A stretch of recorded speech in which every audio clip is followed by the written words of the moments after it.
খুব ভালো হতো যদি সবার কথা শোনার পরে আমার কথা হতো, তাহলে হতো কি ওই সবার কথা শোনার পরে আমার কথা বলার কিছু থাকতো না, সবাই সবগুলো কথা বলে ফেলতো।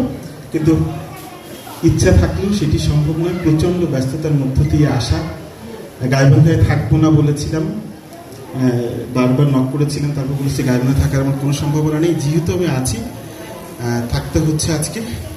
সেই জায়গা থেকে অনুষ্ঠানটাতে অংশগ্রহণ করা আমার কাছে মনে হয়েছে এটি আমার একদম নৈতিক দায়িত্বের মধ্যে পড়ে। কেননা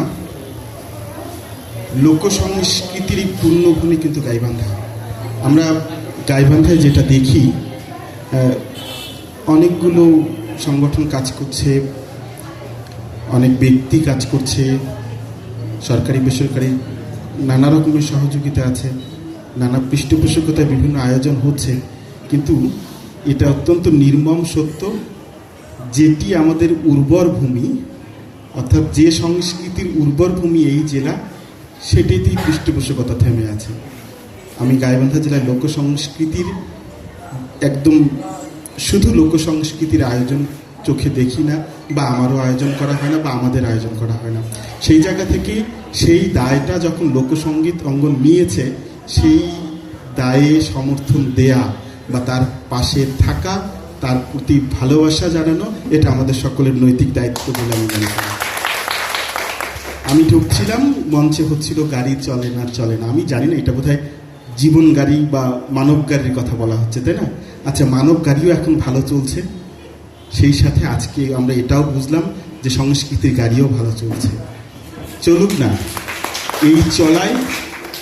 এই চলায় আপনারা সবাই সহযোগী হয়ে থাকেন, আমরা সবাই সহযোগী হয়ে থাকি।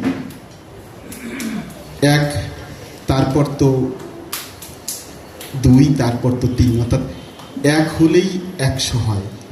লোকসঙ্গীত অঙ্গন এক হয়েছিল বলে আজ 6 হয়েছে। উনি বলছেন 6 বছর, আমি 6 বছর বলতে চাই না, আমি বলতে চাই অর্ধ যুগ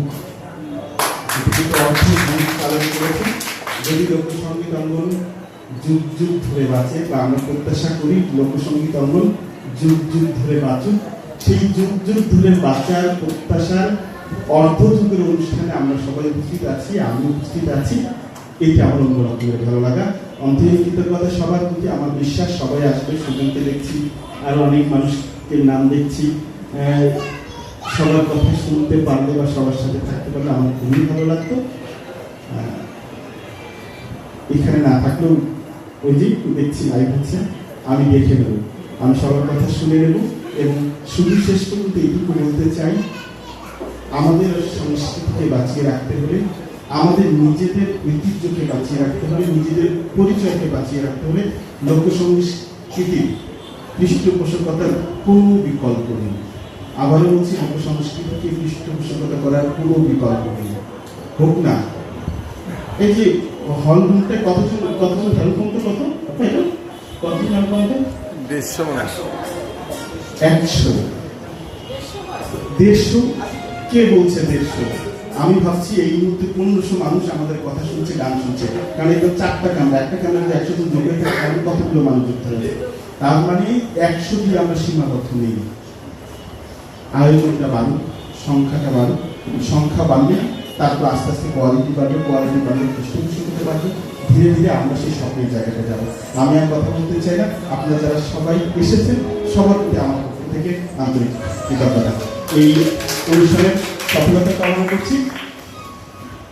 আমি যেন 1 যুগ উৎসবে থাকতে পারি, এরকম একটা কথা।